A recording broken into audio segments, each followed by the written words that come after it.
أعوذ بالله من الشيطان الرجيم. بسم الله الرحمن الرحيم. الحمد لله الذي أنزل على عبده الكتاب ولم يجعل له عوجا قيما لينذر بأسا شديدا من لدنه ويبصر المؤمنين الذين يعملون الصالحات أن لهم أجرا حسنا ماكثين فيه أبدا وينذر الذي قالوا اتخذ الله ولدا ما لهم به من علم ولا لآبائهم كبرات كلمة تخرج من أفواههم إن يقولون إلا كذبا فلعلك باخع نفسك على آثارهم. Norbert, Barakallahu Fik, je te remercie de nous accorder cette interview.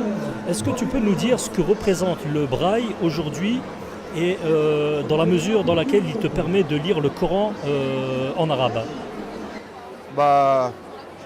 Faut dire que le braille, parmi les nombreuses écritures du monde, fait partie de celles qui sont les plus récentes.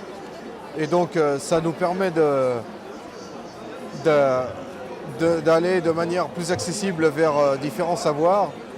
Et en ce bas monde, il est important, même pour toutes les confessions, que ce soit chrétiens, juifs, musulmans ou même autre chose, d'avoir accès aux Écritures saintes.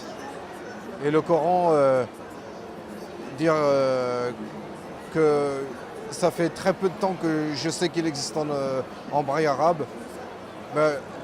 Je me suis dit, il faut que j'apprenne l'arabe littéraire pour pouvoir le déchiffrer. Alors Norbert, là je vois que tu lis le Coran en braille arabe.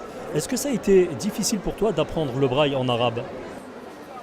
Non, parce que ce qui a facilité toutes les choses, c'est la volonté d'apprendre la langue arabe. Et je me disais qu'à travers le Coran et le Karim, le Saint-Coran, il était surtout possible de connaître l'arabe dans sa véritable nature, dans sa splendeur. Norbert, est-ce que tu peux nous parler de la vocation du Centre Églantine?